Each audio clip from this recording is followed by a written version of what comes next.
Hello everyone, it is Jess here from the Scrappy Sisters and thank you for joining me for a Kitaholic Kits design team layout.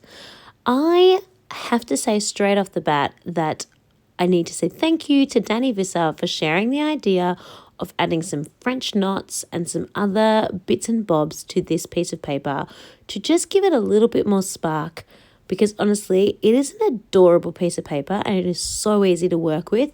But yeah, just a little bit of pop, a little bit of texture, and it is rocking. So what I chose to do is I did do some French knots. I also just did some sort of random stitching, like to add a bit of thickness and a bit of texture to the page.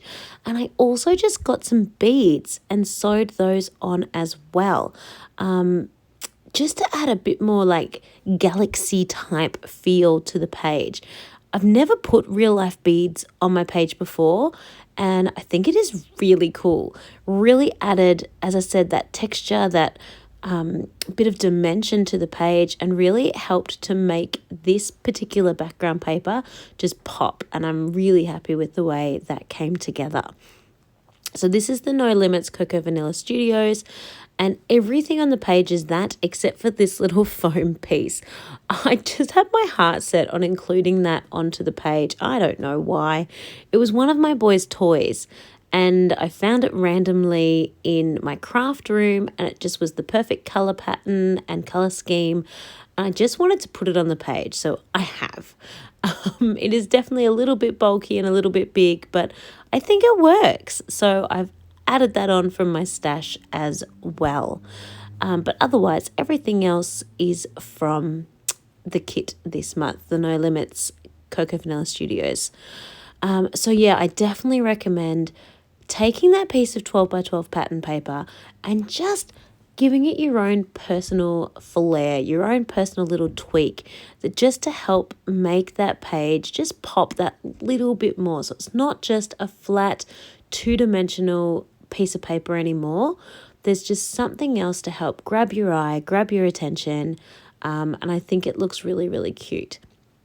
And I'm really happy with it.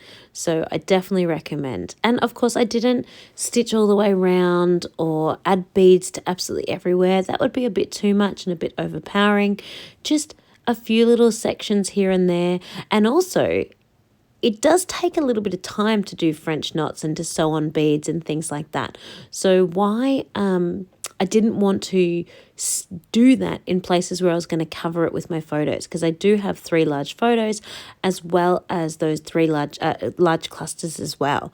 So I just did a few little spots to help make the layout pop, but also was conscious of putting them in places that I wasn't going to cover with my photographs. So I did go ahead and plan this layout first and then decide where to put those extra bits and pieces second, if that makes sense. Just so I knew I wasn't putting them in a place where they'd be wasted. I did decide I wanted one more little cluster down in this corner for no real reason other than to kind of complete that circle, because otherwise there was not a third cluster, there was not that third visual triangle, and I liked the idea of that. And then with my title, I did use the stickers that came in the kit, but I didn't want to just stick them flat onto the 12 by 12. So I actually stuck them onto a piece of paper, fussy cut those out, and then stuck the whole piece onto foam and popped that up on foam. So this rocketing to 6 is still popped up on foam, kind of like your thickers would be, and it just gives a little bit more dimension and a little bit more pop to those everyday stickers, because I do find stickers a little bit challenging to use as they do just stick flat onto the page. Now to finish off this layout, I am going to pop on a whole bunch of stars in all different spots around the page just to add to those clusters, and I'm putting them all up on foam. So really happy with how they are looking. So that is basically the whole gist of my entire layout. I'm really thrilled with this one, you guys. I think it is a really fun layout for Jack's birthday and showing what a fabulous day it is.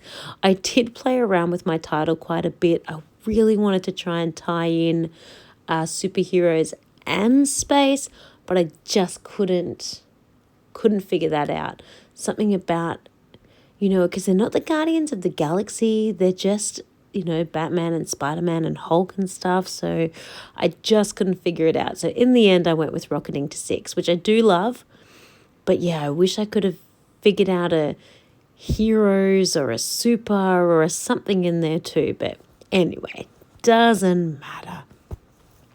I hope you are enjoying working with your kit this month if you are a Kitaholic Kits subscriber, or hopefully this layout just inspires you to create something with a collection you have at home, and maybe it inspires you to get a 12 by 12 piece of paper and add a little bit more oomph to it by using your stitching, putting on some beads, or even some rhinestones or something like that, just to help make that 12 by 12 page a little bit more exciting. So thank you again to Danny for inspiring me to do something to make that paper look that little bit more special. I hope you have enjoyed watching this process video, and I cannot wait to share one more Kitaholic Kits layout with you later in the month. Bye everyone.